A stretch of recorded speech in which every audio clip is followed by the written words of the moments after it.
국민의힘에 전번에 이제 최고위원회 도전하셨을 때 제가 그 전체적으로 당내 경선이 추진되는 그런 부분을 쭉 관심 있게 봤고 그다음에 문제 제기를 하시는 모습도 굉장히 관심 있게 봤는데 그 아무리 일반인 시각에서 보고 그냥 이 좀 선관위가 그냥 결론만 딱 내려가지고 그냥 당에다 던져주는 형식으로 여론조사가 실시가 됐는데 지난번 당내 경선이 어떻게 실시가 됐는지 네. 문제가 뭐였는지 이 부분을 한번 말씀을 좀 해 주시죠.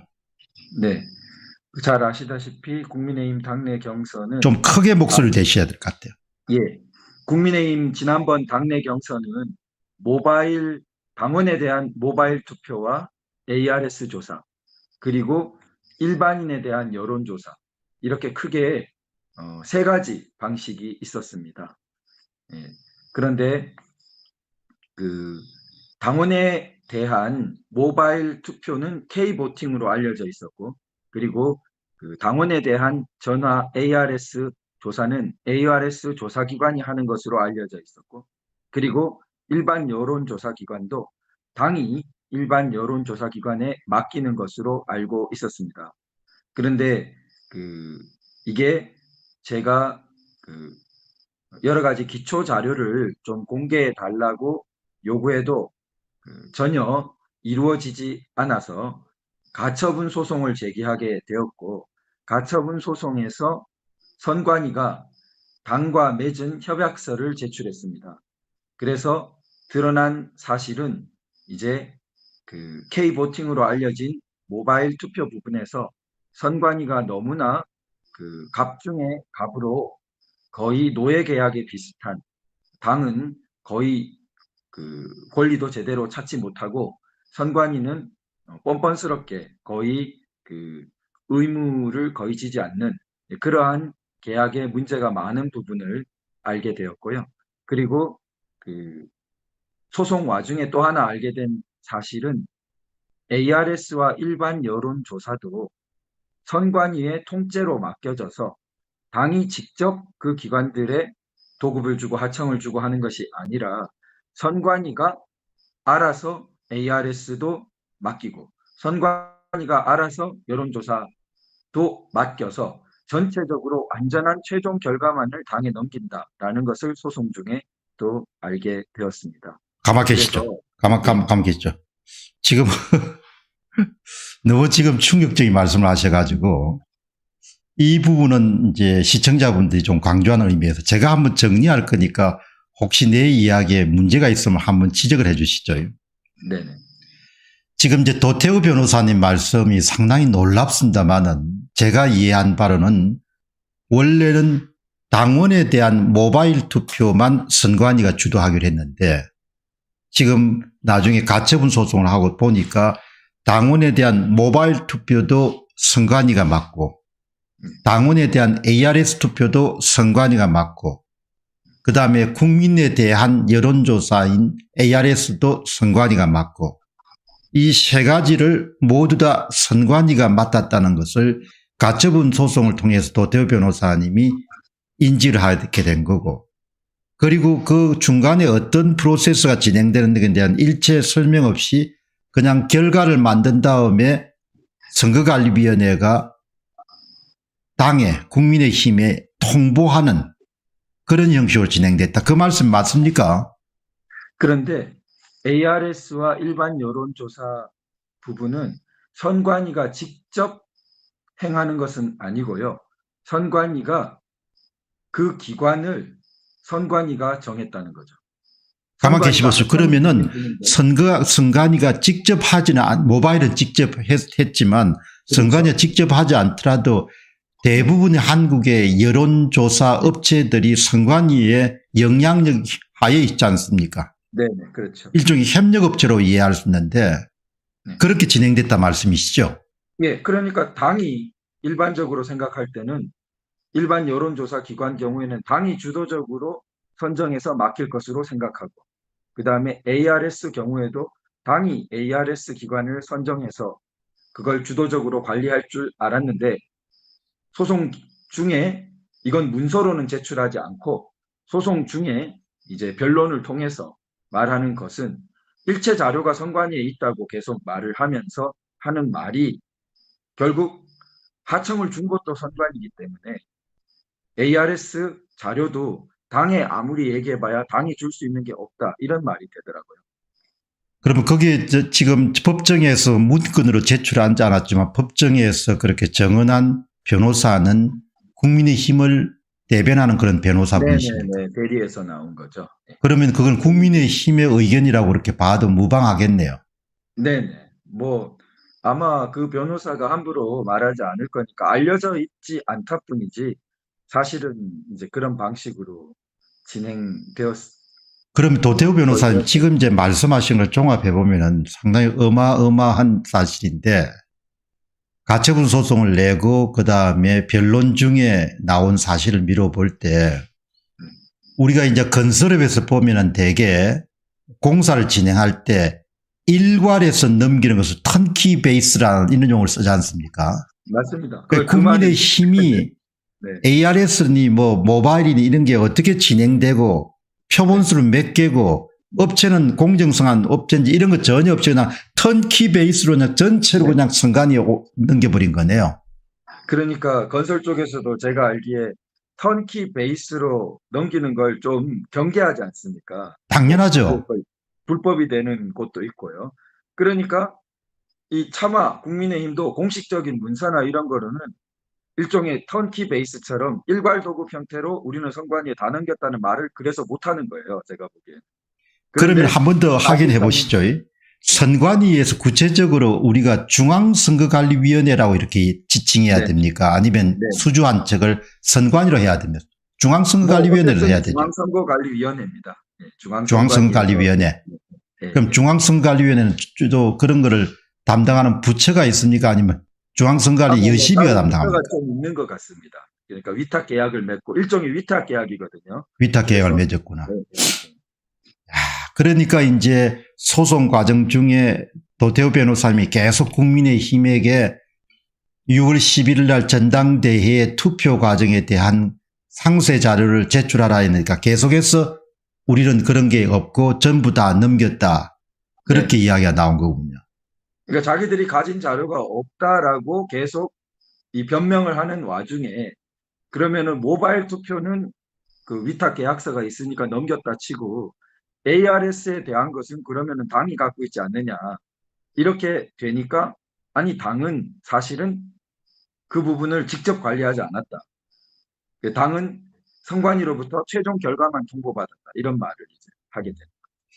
변론 중에 그런 말씀이 이제 나왔다고 이렇게 이야기하는데 그 국민의힘을 대변하는 변호사 입장에서 네. 아마 며칠 전에 유튜브 채널인 VON의 김미영 원장의 페이스북에 글을 보다 보니까 출처가 명확하지 않는데 분명하게 그 문장으로 그게 소개되어 있더라고요. 당에 요구했지만 당 관계자가 우리는 일체 여론조사라든지 ARS에 관여하지 않기 때문에 당에 자료가 없습니다. 이런 내용이 문건으로 정되어 있는데 혹시 본 적 있으십니까? 글쎄요. 뭐 제가 아마 비슷한 취지일 것 같습니다. 제가 말씀하고 있는 내용이다. 이거 참 보통 문제가 아니네요. 그렇죠. 이제 그 정당이라는 것이 가장 중요한 행사가 당 대표를 뽑는 것이고 그다음에 대선 같은데 경선 후보를 뽑는 건데 그거를 공정하기 위해서는 우리가 기업체에서도 가장 핵심적인 그런 절차는 내부화하지 않습니까? 네. 그리고 그다음에 좀 이렇게 허들의 일은 외부로 던지는데 그럼 전체를 다 넘겼다는 이야기는 뭐 국민의힘의 그 사무처의 관계자들은 편안한 방법을 찾는지 모르겠지만 결국 중앙선거관리위원회가 결정권을 다 갖고 있다고 볼 수도 있겠네요. 그러니까 뭐 박사님도 당연히 그 다음 말씀하실 내용이겠지만 편안함을 추구하는 것 이상의 좀 어두운 측면이 있다고 봐야겠죠. 그러니까 물론 편안합니다. 모두 외부로 넘겨버리고 자기는 결과만 받는다. 그냥 위탁 계약료만 내면 나머지는 결과만 받으니까 편안하다. 물론 편안함도 있겠죠. 그러나 그 이상으로 이를테면 공정성에 대해서 노심초사하면서 관리를 하는 것은 단지 수고만이 아니라 혹시 불공정하게 되면 이게 큰 문제가 된다고 자신이 생각하기 때문인데, 선관위가 뭐 천하에 한치 티끌도 없는 그런 기관으로 공인되어 있으면 모를까, 무려 120곳 넘는 선거소송의 피고로 지금 한창 국민의 지탄을 받는 불투명한 기관으로 그렇게 되어 있는 마당에, 거기다가 무슨 마음으로 모든 것을 다 맡길 수 있다는 식으로 넘기냐, 진정 모든 것을 다 맡길 수 있다는 마음으로 넘겼냐, 아니면은 넘길 때에 다른 마음이 있지 않았냐, 더 우리는 심각한 의문을 가지지 않을 수 없는 거죠. 예, 심각한 의문 이상을 가지겠네요. 현재 피고가 돼서 자기 당의 후보로 내세웠던 사람들이 120여 명이 넘은 사람들이 지금 소송 진행 중인데 6월 11일 날 전당대회를 개최하면서 가장 중요한 그런 모든 선거 절차를 다 그냥 일괄해서 그런 중앙선거관리위원회에 넘겨서 중앙선거관리위원회 처분만 그냥 따르겠습니다. 이렇게 하는 거가 도대체 어떤 생각을 갖고 했는지, 참 당시에 책임을 지고 계시는 사람이 주호영 원내대표가 당대표 직무권한 대행을 했죠. 글쎄, 근데 대표, 아, 그다음 또 선관위원장 황우여 황우여 선관위원장. 씨가 참 대책이 없네요. 한쪽에서는 그냥 계속 그냥 토요일에 시위를 하며 항의를 하고 있는데, 그러면은 지금 이제 그 당시에 사실 뭐 저는 숫자를 좀 이렇게 많이 다뤄본 경험이 있기 때문에 당장 이제 크게 두 가지가 머릿속에 떠오르는데, 그 소위 당원들이 표출한 그 표심하고 그다음에 이른바 국민 여론조사가 표출한 그런 그게 너무나 달라가지고 결국은 나경원 후보가 국민을 대상으로 하는 ARS에서 결과 뒤집어지지 않습니까? 예, 일반 여론조사로 예. 뒤집은. 그 결과에 대해서도 지금 도태우 변호사님은 그동안 생각이 좀 있으셨을 것 같은데, 네. 그 결과가 확연하게 차이 난 점에 좀 특이장 같은 걸 못 느끼셨습니까? 아니, 그러니까 이번에 이제 의문을 제기한 것은 그 4.15 부정선거에 대한 의문을 제기하는 맥락과 굉장히 축소판입니다. 육소본이. 그러니까 결국 같은 그 거대 숫자 표본 집단에 있어서 우선 당원을 대상으로 한 모바일 투표하고 ARS 조사 사이에 차이가 꽤 크게 났습니다. 그 나경원 후보 경우에 ARS에서는 이준석 후보보다 더 큰 차이로 이겼어요. 그런데 ARS하고 모바일 투표를 비교해 보면은 증거가 그래도 더 남을 수 있는 것은 ARS거든요. 녹음 기록 같은 것으로. 그런데 증거가 더 남지 않는 것은 그냥 모바일 투표입니다. 지금 일체 증거가 남지 않았다고 볼 수 있습니다. 아무런 종이 태그도 없고, 그리고 로그 기록 공개나 이런 것에 대해서 일체 응하지 않고 있기 때문에 사실상은 검증 수단이 아무것도 없는 것입니다. 오직 그냥 믿어달라는, 믿을 수 있다는 그런 그 공중에 뜬 믿음뿐이에요. 사실은 믿기 어려운데.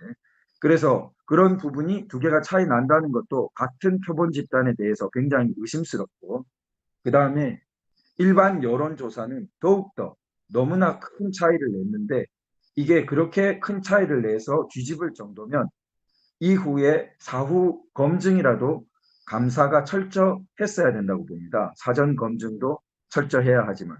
그러나 그런 필요성도 느끼지 않고 문제 제기를 하는 데 대해서 억누르기만 하고 소송까지 가서도 일체 보여주지 못하겠다는 말만 양쪽 다 거듭하고 있는 상황에서 불투명하게 일반 여론조사 2,000명 표본해서 당대표 선거를 뒤집어 버렸다. 그리고 그 결과 선관위의 극히 우호적인 대표가 결국 당선되었다. 네, 그런 부분이 상당히 의문으로 제기됩니다. 도태 변호사님이 이제 법조인이니까 상당히 조심스럽게 그냥 용어를 사용하지만 일반인 입장에서는 지금 말씀하신 것 중에 두 가지.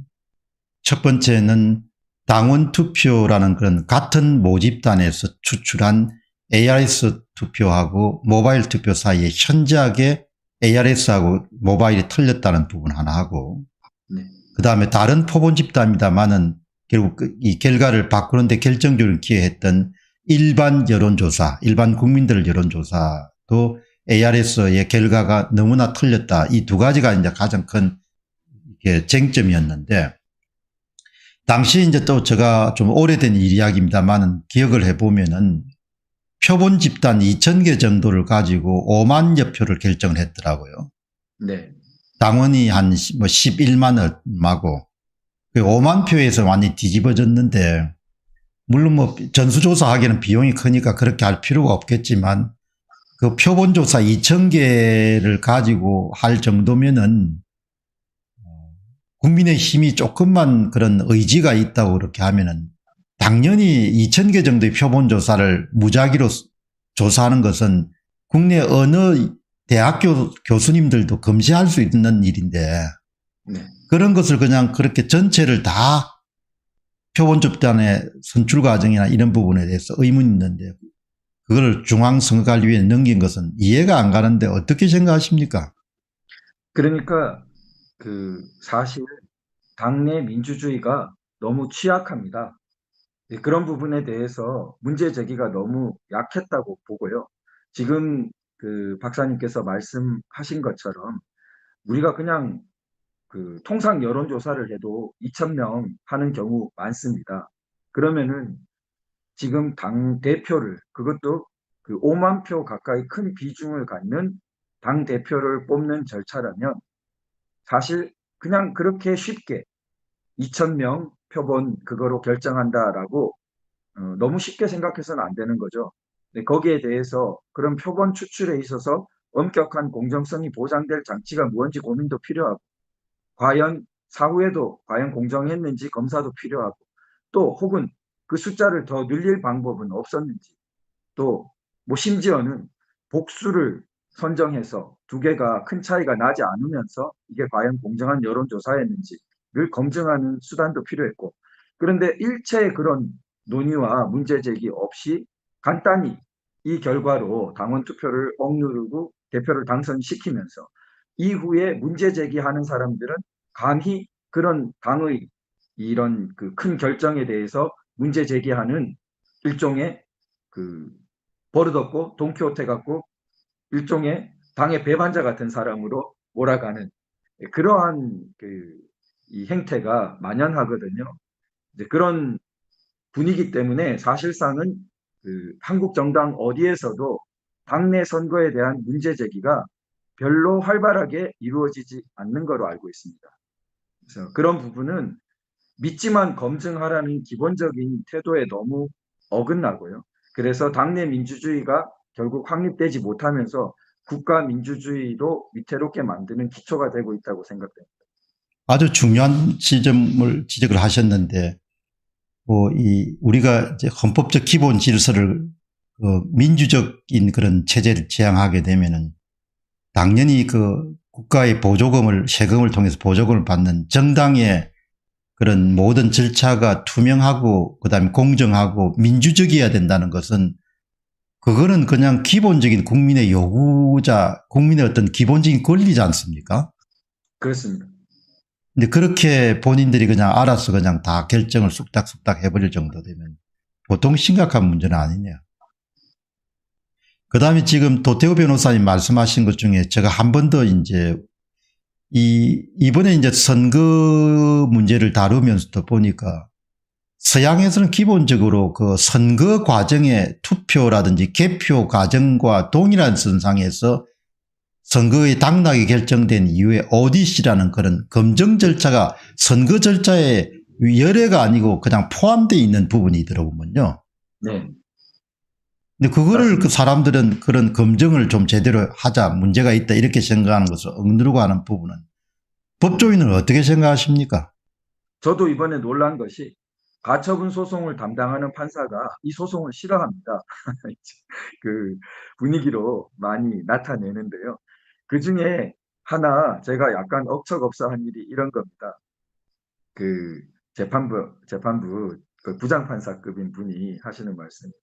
아니, 이런 문제 제기를 하려면은 당내 선거가 부정선거였다라든지 뭐 그런 증거라도 갖고 와가지고 문제 제기를 해야지.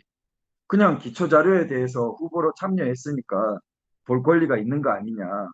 공정성을 강화하기 위해서도 그런 것을 열람하는 게 좋겠다라는 거로 되겠냐? 그게 이렇게 말하는 겁니다. 그래서 제가 아니 회사에서도 소수주주가 반드시 무슨 엄청난 회계 부정 자료를 갖고 와서 회계장부 열람 청구권이 인정되는 게 아니라 회계장부 열람 청구권이 인정됨으로 해서 재정 이런 회사의 회계 투명성도 강화되는 거고 또 그걸 통해서 오히려 부정이 발견된다면 발견될 수도 있는 거지. 회계장부도 보지도 않았는데 어디서 그런 부정을 다 발견해가지고 열람 청구를 하느냐. 그러니까 별 대꾸는 못 하더라고요. 참, 그러고는 하시는 말씀이 이거를 정보공개 청구로 선관위에 그러면은 행정소송으로 해야지 왜 여기 민사가처분에 들고 왔냐 그래요. 근데 이거는 또 굉장히 선관위가 교활하다 싶을 정도로 교묘합니다. 뭐냐면 위탁 계약을 맺었지 않습니까? 제가 예, 만약 정보 공개를 청구했다면은 국민과 국가기관 간의 관계인데요. 그러면은 90% 이상 뭐라고 말했을 거냐 하면은 자기는 이거는 민간 위탁 계약을 체결한 거다. 정당은 일종의 국가기관은 아니니까요. 그래서 민간 위탁 계약을 체결해서 한 부분에 대해서 그 위탁 계약서상은 제3자한테 절대 보여주지 않고 요구할 권리도 없게 계약을 해놨거든요. 그러니까 정보공개 청구 대상이 아니라고 했을 거예요. 그런데 제가 민사 청구를 하니까 뭐라고 말하냐면 이거는 국민과 국가기관 간에 청구할 거면은 정보공개 청구를 했어야죠. 이렇게 말한단 말입니다. 그래서 참 나쁘다는 생각을 해요.